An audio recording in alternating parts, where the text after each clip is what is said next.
All right, filler piece I have welded in place. There's still some of the plug holes or tap holes I need to fill with weld. Just a little bit more welding, but for all, it's basically welded in. So I decided I need to do the same for the driver's side. So let's see if I can zoom where I don't have to walk over there. So you can see driver's side needs that same filler piece. So I'm going to start making that piece up, and I will try to share some of each step that I do. So first step would be to mark and lay out the metal and cut it with my shears. So let me get you set on a tripod and you can see how these shears work. We'll see in a little bit. So this time you learn with each piece, so I don't have so much trimming to do. Last time I used this, I used 3 inches wide. I'm going to do 2.5.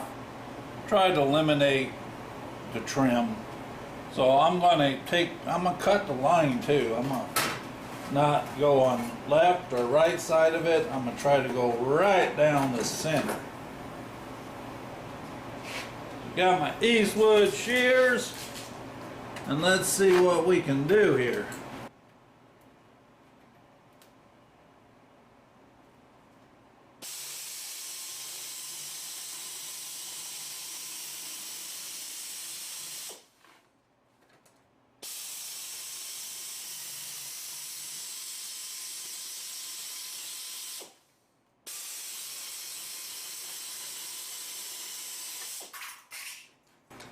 Just like that. All right, clean that piece up, get it ready for my handbrake.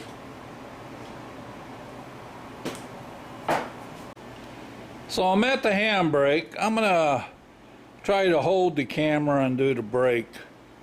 This trying to figure out the right angle. So got it clamped and marked in. Need to tighten the clamp up. So this right here, I'm not doing a full 90, I'm just coming up to this angle. It's a piece, a sample piece I made that laid, you know, that has the correct angle for what I have to bend for the piece.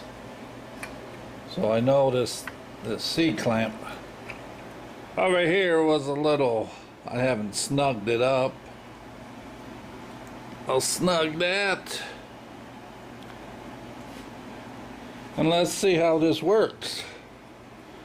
Alright, here we go. So if you watch this, I'm going to come right up to that and just do a little bit past.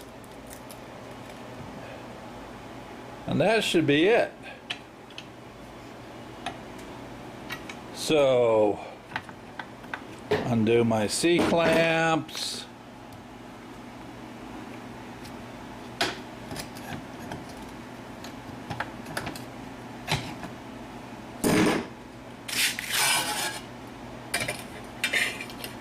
And there we have it. As you can see, it's not even close to a 90. And this is the test piece that I had, you know, for the angle. So I would say that's pretty darn close, within a minute or two and a few degrees. All right, next I will mark where I need to start doing and the radius. I'll lay the piece out on the bus, mark where the radius begins, and then I will set up my shrinker and start putting a curve into this. As you can see right now, it's fairly straight. So let me mark it and get the shrinker set up, and we'll go to the next step.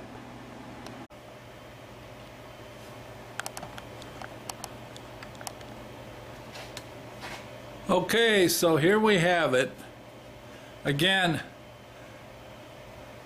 it's a combination of stretching and shrinking.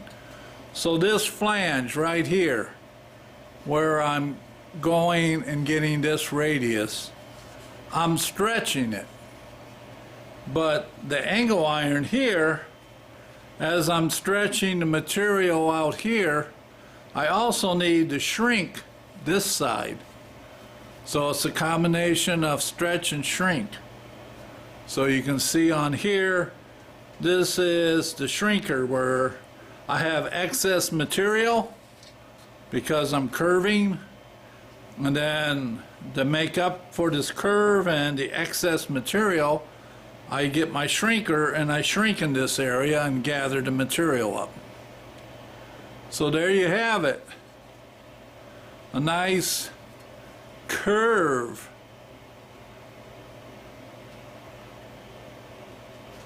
So we'll do the final trim and fit and get this piece welded in.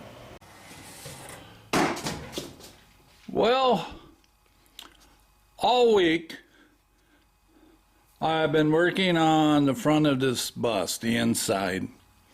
My feet, they would last about 2.5 hours, and then I would have to call it quits. Go inside, get them elevated. And so, like the front floor pan we welded in, so I had a lot of the welds to clean up, kind of smooth the edges out, then with body filler. Next, the seating area. Of course here, you know, being a walkthrough, there was a rubber floor mat with glue on top of the paint and rust, and the same with that side panel, all glue and rust, and along the back of the chair. And that was a mess. I got all of this to bare metal, so I first primed it with etching primer, and now I just shot some 2K high fill primer. You can see it's a little wet. I thinned it down a little bit with some reducer because, you know, this then will get painted, and then rubber floor mats and covering will go over it. So really it's rust protection and getting the old rust out. So there's the back of that seat, and cleaned up kind of the headlights where, you know, the kick panel, those will stick out. And then the headlight support frame for the headlight buckets, got that taken care of. The e-brake shifter is painted like a cream white or alpine white. And the steering column, which is halfway up, is same color. What I'll do next is I need to refinish and paint the dash. So let me walk around. So I have the Safari window brackets all welded on. They're in place. I need to clean them up. And after the dash is done, paint this outer frame with the Cumulus white. I'm thinking of using my airbrush to kind of get in underneath there. All right, let's mosey on over to the other side. So this is the driver's side. For some reason, you can kind of see the line of filler. I wasn't gonna spend tons of time feathering it and getting it perfect. But they mounted a tire rack bracket on the back of that seat.